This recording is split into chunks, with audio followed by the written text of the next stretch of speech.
বিশ্ব রাজনীতিতে এই মুহূর্তে বইছে ঝোড়ো হাওয়া। ওয়াশিংটন থেকে মস্কো আর বেইজিং সবাই এখন তাকিয়ে মার্কিন প্রেসিডেন্ট ডোনাল্ড ট্রাম্পের এক বিস্ফোরক হুঁশিয়ারির দিকে। বিশ্বমঞ্চে উত্তেজনা ছড়িয়ে ট্রাম্প পরিষ্কার জানিয়ে দিয়েছেন, মধ্যপ্রাচ্যের বর্তমান পরিস্থিতি নিয়ে কোনো রকম ছেলে খেলা বরদাস্ত করা হবে না। সামাজিক যোগাযোগ মাধ্যমে দেয়া এক পোস্টে মার্কিন প্রেসিডেন্ট সরাসরি হুঁশিয়ারি দিয়ে বলেছেন, চীন বা রাশিয়া যদি বিন্দুমাত্র ইরানকে অস্ত্র সরবরাহ করে তবে তার পরিণতি হবে ভয়ঙ্কর ও করুণ। আন্তর্জাতিক সম্পর্কের সব সমীকরণ পাল্টে দেয়া এই বার্তা এখন বিশ্বজুড়ে আলোচনার কেন্দ্রবিন্দুতে।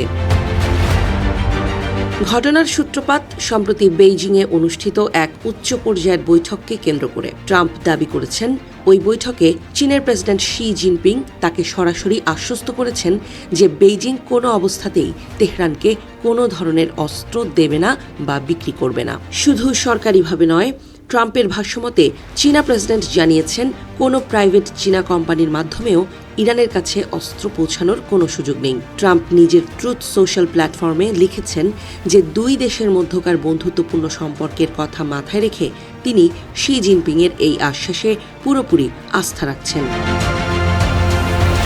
এদিকে পুতিনের অবস্থান নিয়েও বড় ধরনের তথ্য সামনে এনেছেন মার্কিন প্রেসিডেন্ট।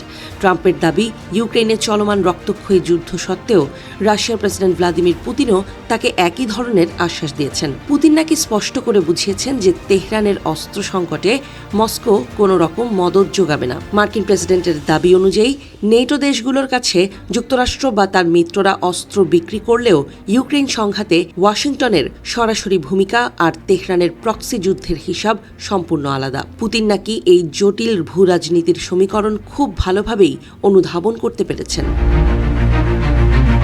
সব মিলিয়ে ট্রাম্পের মতে বৈশ্বিক রাজনীতিতে ইরান ইস্যুতে সন্দেহের তালিকায় থাকা দুই প্রধান পরাশক্তি চীন ও রাশিয়া আপাতত এই বিপজ্জনক খেলায় পা বাড়াচ্ছে না। মার্কিন প্রেসিডেন্টের দৃঢ় বিশ্বাস, তেহরানকে অস্ত্র দেওয়ার মতো কোনো আত্মঘাতী পদক্ষেপে জড়াবে না মস্কো বা বেইজিং। তবে বার্তার শেষাংশে সুর চড়িয়ে ট্রাম্প আবার মনে করিয়ে দিয়েছেন সেই কঠিন সতর্কবাণী।